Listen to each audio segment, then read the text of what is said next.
जय श्री राधे, जय श्री श्याम। आज हम बड़ी ही सुंदर एक कथा वर्णन करने वाले हैं। वह कथा है पद्म पुराण की। पद्म पुराण में एक जगह उल्लेख आया कि दंडकारण्य वन की जो भूमि थी वो राम जी के द्वारा ही जाकर के पावन हुई थी।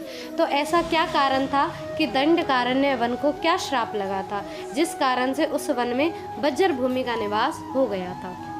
तो कथा वर्णन करी कि इक्ष्वाकु वंश के राजा इक्ष्वाकु के जो पुत्र हुए थे, उनके सबसे छोटे पुत्र का नाम था दंड, जो बड़े ही दिव्य भाव से अपना राज्य किया करते थे। तो विंध्यागिरी के मध्य में ही जाकर के उन्होंने उस वन में राज्य किया।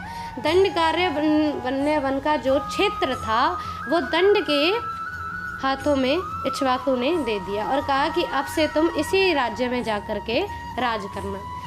तो राजा दंड बड़े ही भाव से उस वन में जाकर के राज किया करते। वहाँ की प्रजा भी बड़ी प्रसन्न रहा करती, आनंदित रहा करती और नित्य ही जाकर के राजा दंड शुक्राचार्य उसी वन में निवास किया करते थे। तो शुक्राचार्य के पास जाकर कथा श्रवण करते, उनकी सेवा करते इत्यादि रूप से। जब संतों की इस प्रकार भाव से सेवा करते तो एक दिन राजा शुक्राचार्य की बड़ी पुत्री ज्येष्ठा पुत्री अर्जा उस वन में भ्रमण कर रही थी। तो राजा अब देखने लगे कि गुरु शुक्राचार्य की जो पुत्री थी ज्येष्ठ अर्जा जब भ्रमण में कर रही थी, तो भ्रमण करते समय उसी समय राजा दंड की दृष्टि उन पर पड़ गई। उनका सुंदर सौंदर्य रूप देख करके राजा दंड का मन उन पर मोहित हो गया और उनके प्रति मनोभाव जागने लगा। अर्जा को पकड़ा और कहा कि आप मेरी पत्नी रूप बनना स्वीकार करें। अर्जा ने कहा कि प्रभु, आप मेरे पिता को गुरु मानते हैं तो कैसे, आप ही बताइए, मैं आपकी पत्नी कैसे बन सकती हूँ। हमारा तो भाई बहन का रिश्ता हो गया है, क्योंकि आप मेरे पिता को अपना गुरु मानते हैं इस कारण से। लेकिन अर्जा बार बार समझाती। जब राजा दंड एक भी बार नहीं माने तो उसके साथ में दुर्व्यवहार किया और दुर्व्यवहार किया तो अर्जा क्रोधित होती भई रोती हुई अपने पिता के पास जा पहुंची। शुक्राचार्य ने पूछा कि पुत्री, तुम्हारी यह दशा किसने की है? तो बताया कि पिताश्री, राजा दंड ने मेरी ये दशा की है। राजा दंड का नाम सुनते ही शुक्राचार्य ने श्राप दिया कि हे राजा दंड, आपका राज्य जितना भी सुगड़ रहा है, 7 दिन के भीतर इस राज्य में रेत की वर्षा हो जाए, यहाँ की भूमि बज्जर भूमि हो जाए, जहाँ ना तो कोई फल उग सके ना कोई पौधा उग सके, ऐसी भूमि आपके राज्य की हो जाए। जब ये श्राप लोगों ने सुना तो उसी समय अपना घर बार इत्यादि छोड़कर दूसरे राज्य में चले गए।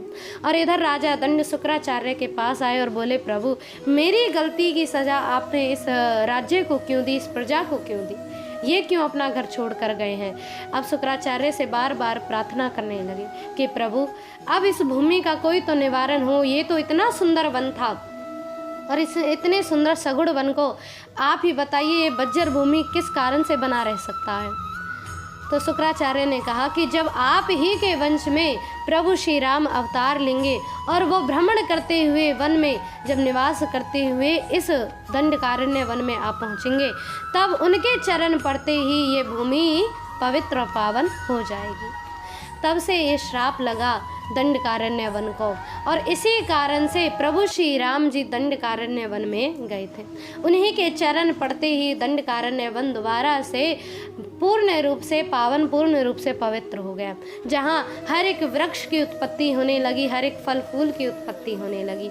वहाँ की भूमि ही दिव्य भाव हो गई, प्रसन्न हो गई प्रभु श्री राम के चरण पड़ते हुए। तो ऐसी ही अन्य प्रभु श्री राम जी की लीलाओं को जानने के लिए ऐसी दिव्य कथाओं को आप श्रवण करते रहें, क्योंकि राम जी की ना जाने कितनी लीलाएं हैं जिनसे अभी तक हम परिचित ही नहीं हैं। तो आप हमारे चैनल से जुड़े रहें और राम जी की अन्य लीलाओं को श्रवण करते रहें, आनंदित रहें, प्रसन्न रहें। जय श्री राधे, जय श्री श्याम।